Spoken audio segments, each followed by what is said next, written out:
Hello മക്കളെ, എല്ലാവർക്കും നമസ്കാരമുണ്ട്. സുഖമല്ലേ? അപ്പോൾ ഈ ആഴ്ചയിൽ ഞാൻ നിങ്ങളോട് പറയുന്ന കാര്യം എന്താണെന്നറിയോ? നമ്മൾ വീട് മേടിക്കാൻ പോകുന്നതിന് മുമ്പ് നമ്മളുടെ കപ്പാസിറ്റി ഒന്ന് അറിയേണ്ടത് അത്യാവശ്യമാണ്. അതായത് കപ്പാസിറ്റി എന്ന് വെച്ചാൽ ഫൈനാൻസ് കപ്പാസിറ്റിയാണ് കേട്ടോ. അപ്പം നമ്മുടെ ഫൈനാൻസ് കപ്പാസിറ്റി എത്രത്തോളം ഉണ്ട് എന്നറിഞ്ഞാലാണ് എത്ര എമൗണ്ടിൻ്റെ വീട് മേടിക്കണം എന്ന് നമുക്ക് തീരുമാനം എടുക്കാൻ പറ്റത്തുള്ളൂ. അപ്പം നമുക്ക് ബാങ്ക് തരുന്ന മോർഗേജ് ആണല്ലോ നമ്മളുടെ ബേസിക് ആയിട്ടുള്ള കാര്യം. അപ്പോൾ ബാങ്ക് നമുക്ക് മോർഗേജ് തരുന്നത് നമ്മളുടെ ജോലിയുടെ വരുമാനത്തിൻ്റെ അടിസ്ഥാനത്തിലാണ്. മനസ്സിലായല്ലോ? അപ്പോൾ ജോലി ചെയ്യുന്നതിൻ്റെ വരുമാനത്തിൻ്റെ അടിസ്ഥാനത്തിൽ എങ്ങനെയാണത് ബാങ്ക് കാൽക്കുലേറ്റ് ചെയ്യുന്നത് എന്ന് ഞാൻ ഈ വീഡിയോയിൽ പറയുന്നുണ്ട്.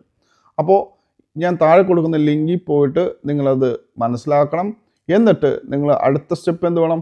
വീടും മേടിക്കാൻ വേണ്ടി ധൈര്യമായിട്ട് അങ്ങ് ഇറങ്ങിക്കോ മക്കളെ. ഓക്കെ, UK ഒരു നല്ല വീട് മേടിച്ച് അടിപൊളിയായിട്ട് താമസിക്കുക. ഓക്കെ, എല്ലാവർക്കും ഒരിക്കൽ കൂടി സ്നേഹാന്വേഷണങ്ങൾ.